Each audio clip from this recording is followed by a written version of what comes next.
Bonjour, ici Fred Le Kiné. Nous allons voir aujourd'hui dans le cadre du blog mentaldefer.com les techniques de préparation mentale et plus particulièrement la technique d'imagerie mentale.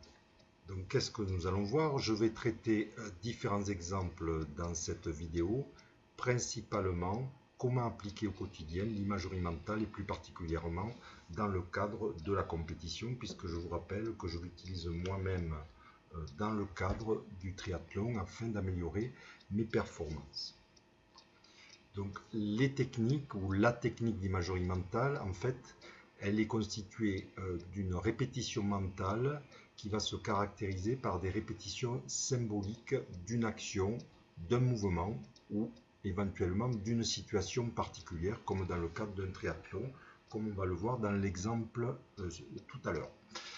Cette définition a été donc évoquée par Denis en 1987, donc vous voyez quand même que ça date pas d'hier, et à l'heure actuelle il y a différentes recherches qui sont encore faites sur les techniques d'imagerie mentale.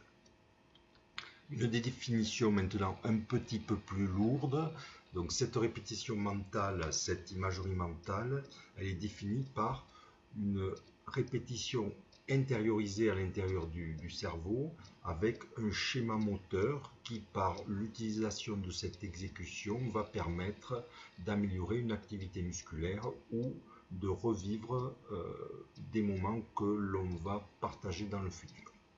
Donc, dans cette définition, il me paraît important les termes de répétition intériorisée avec cette notion de patron moteur, c'est-à-dire on agit quand même sur une participation motrice musculaire et pas uniquement par la pensée. Donc, comment on va la mettre en place? Donc, on va la mettre en œuvre par différentes étapes, soit pour un mouvement complexe ou alors une action à exécuter. Mouvement complexe, donc on va visualiser ce mouvement, peut-être même le détailler selon différents paramètres comme on va voir tout à l'heure, la kinesthésie, le visuel, l'ouïe, etc. Ou alors carrément une action à exécuter, par exemple un saut en hauteur lors d'une compétition. Donc, pour renforcer cette imagerie mentale, on va utiliser en fait tous les paramètres qui nous permettent de vivre des situations, de vivre ces situations de façon très spécifique et très organisée. Donc, pour renforcer cet entraînement, cette visualisation d'imagerie mentale, on va utiliser donc tout ce qui est visuel, bien entendu, c'est-à-dire tout ce qui nous entoure, tout ce que nous pouvons imaginer dans le cadre, par exemple, d'une compétition. Ce que nous entendons, ça peut être les spectateurs qui vous encouragent, ça peut être des spectateurs qui vous sifflent dans un milieu hostile, etc. Olfactive, ce que nous allons sentir à ce moment-là, dans le cadre par exemple d'une activité intérieure comme le judo, ça peut être l'odeur du kimono, la sueur, etc. Et le kinesthésique, c'est ce que nous allons ressentir. Par exemple, lorsqu'on fait une descente de ski, on a les jambes, les cuisses, les quadriceps particulièrement qui brûlent. Donc cette sensation de brûlure, de sensation de travail musculaire pénible. Donc cette visualisation mentale, elle va permettre de changer de temps et d'espace, c'est-à-dire soit retourner sur le passé pour s'appuyer sur des choses qui ont bien marché et les transposer sur l'avenir, notamment pour la préparation d'une compétition. Donc, il est important, donc, quand on prépare et quand on fait un entraînement mental, d'utiliser donc les sens visuels, auditifs, olfactif et kinesthésique, en sachant que le kinesthésique dans la pratique sportive est essentiel et c'est à mettre en premier lieu en valeur associée au visuel. Donc cette imagerie mentale, elle peut se réaliser de deux façons, soit une perspective interne, c'est-à-dire c'est vous, c'est le jeu qui est impliqué dans l'action. Par exemple, le départ d'un triathlon dans l'eau, c'est moi qui prends le départ, donc je m'imagine à ce moment-là, qu'est-ce que j'entends, qu'est-ce que je vois, qu'est-ce que je ressens, la température de l'eau, est-ce que les gens m'encouragent, etc. Donc c'est véritablement moi le centre, le centre, on va dire, du monde à ce moment-là, et qu'est-ce que je ressens à ce moment-là, et je m'appuie sur les différentes sensations dont on vient de parler tout à l'heure.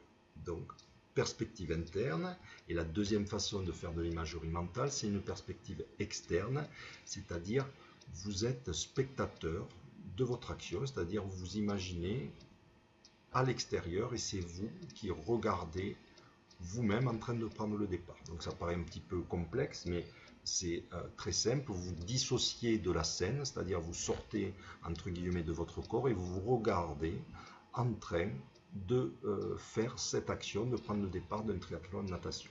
Donc là, on parle d'imagerie mentale dissociée et l'emploi c'est il est en train de rentrer dans l'eau, il ressent une eau fraîche sur ses cuisses, etc. etc. Donc cette technique peut être associée à d'autres techniques comme la relaxation, la respiration profonde qui permet préalablement de préparer la séance. Par contre, il est actuellement démontré, et je vous ferai passer un article, je vous montrerai un article dans la prochaine vidéo, la pertinence dans l'optimisation de la performance, puisqu'à l'heure actuelle, beaucoup d'articles scientifiques sortent sur cette problématique-là. Juste, j'en profite pour prendre un exemple. Dans une étude, on avait pris deux populations, une population de basketteurs qui s'entraînaient à faire des lancers francs physiquement et une population de basketteurs qui s'entraînaient mentalement à tirer des lancers francs. Au bout de 3 semaines d'entraînement, on a fait une évaluation sur 10 lancers francs et les personnes qui avaient fait uniquement de l'imagerie mentale ont obtenu des meilleurs scores en termes de réussite de leur lancer franc. Donc tout ça pour vous dire que c'est pertinent, ça marche et c'est quelque chose qui est à développer. Par contre, encore faut-il s'entraîner progressivement avant et régulièrement avant d'avoir toute l'efficacité de cette technique. Donc je prends un exemple maintenant. Mon objectif est de préparer le triathlon d'Embrun, un triathlon extrêmement difficile, un Ironman, et mon point faible est la natation. Donc je vais me remémorer les moments où j'ai réussi une bonne natation en triathlon. Qu'est-ce que je ressentais? Qu'est-ce que j'entendais autour de moi? La température était-elle chaude, froide? Comment j'étais habillé? Et là, en m'appuyant sur ces différentes sensations, soit je me projette en tant qu'acteur, soit je me projette en tant que spectateur. Donc on l'a vu tout à l'heure, il y a différentes possibilités. Et tous les jours, je vais m'entraîner avant la compétition pour me mettre dans les meilleures conditions pour aborder la natation ce jour-là. Bien évidemment, je l'ai dit, ça demande un entraînement, une préparation, puisqu'on ne s'impose pas un entraînement mental sans avoir fait de préparation. Donc, on le met en parallèle avec l'entraînement physique, l'entraînement technique, et c'est tout le long de l'année que l'on va s'entraîner à vivre cette imagerie mentale. Si vous voulez plus d'informations, je vous invite à vous inscrire sur le site mentaldefer.com et là je vous donnerai gratuitement bien entendu les 7 conseils pour un mental de gagnant. Je vous remercie et je vous dis à bientôt. Ciao ciao.